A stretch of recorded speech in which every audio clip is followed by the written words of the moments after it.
Magandang araw guys.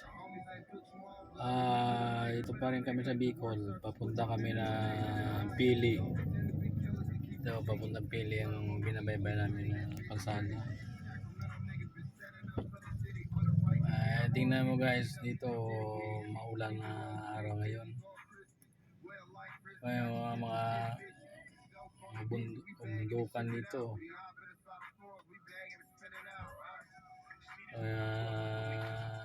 Marami mong tanim na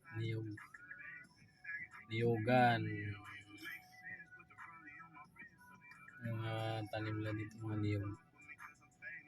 Malawak dito yung taniman nila sa bundok. Yan, yun guys. Hindi maulap ngayon maulan.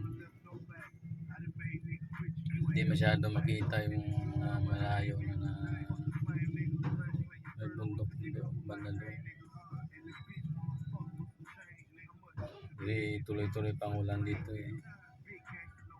Kahit pa amulam lang po tuloy-tuloy. Mahirap dito pag tagulan. Basa.